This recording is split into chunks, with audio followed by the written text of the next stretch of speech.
নেশা করে বা পরকীয়া করে কষ্ট মষ্ট করে এইখানেই পড়ে থাকে, এইখানেই সংসার করতে হবে, যে স্বামী খারাপ করে একদিন ঠিক হয়ে যাবে। ওরা আসলে ঠিক হয় না। সম্পর্ক না, মানে জীবনটা এত সস্তা না, মেয়েদের লাইফটা না এত সস্তা না যতটা আমরা সস্তা করে দিই।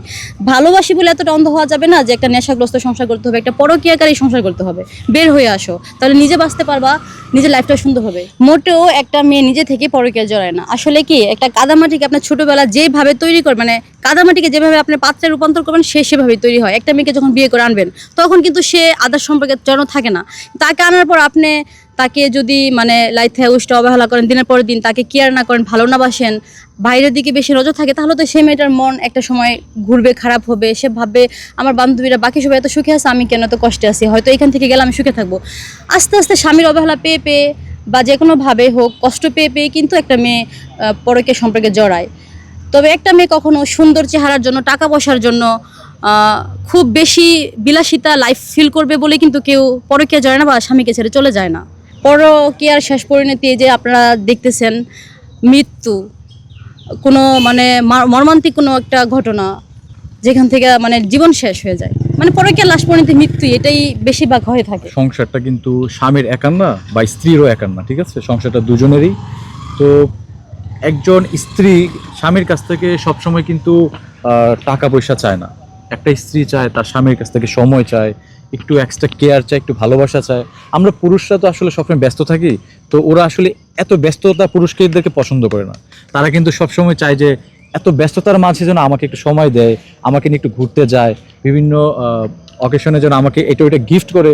ছোট ছোট আবদারগুলো যদি আপনি পূরণ করতে পারেন স্ত্রীর ক্ষেত্রে, দেখবেন যে ওই স্ত্রীটা কখনোই অন্য পুরুষে আসক্ত হবে না। তো অনেকক্ষণ কথা বললাম।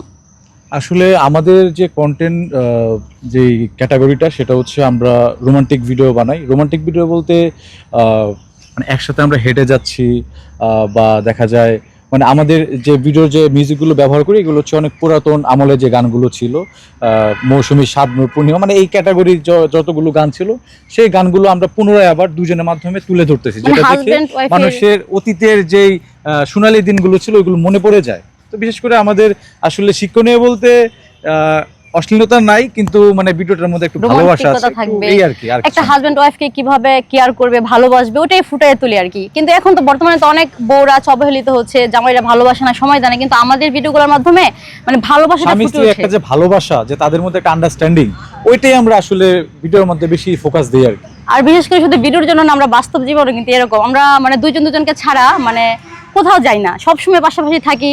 আমরা তো অল টাইম ভিডিও করি, সেটা শুধু মানুষ দেখে, কিন্তু বাহিরে আমরা এরকমই দেখা যায়। আমি ওকে ভালোবাসতেছি, একজন পুরুষ কি করতেছে বা একজন মহিলা, একজন ওয়াইফ কি করতেছে, ওই ভিডিওটাকে তার হাজবেন্ডকে মেনশন করতেছে, দেখো দেখো একটা স্বামী কিভাবে স্ত্রীকে ভালোবাসে, এটা দেখে তুমি শিখো।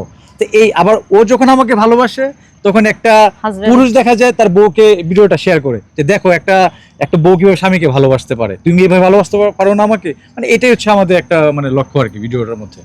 মানে পুরা মারামারি, কান্নাকাটি, এই সেই অনেক কিছু হয়, ভুল বোঝাবুঝি হয়, কিন্তু আসলে একদিনও থাকা যায় না। ভুল বোঝাবুঝি পরে আবার দুইজনের মধ্যে থেকে আমি একটু বেশি মানে আমি সব স্যাক্রিফাইস করে মানে মিটিয়ে নিই, যে না থাক, ঝগড়া করলে তো ঝগড়া বাড়বে, মিটাই নিলেই ভালো, কারণ একটা দিন নষ্ট করলে এটা আর ফিরে আসবে না।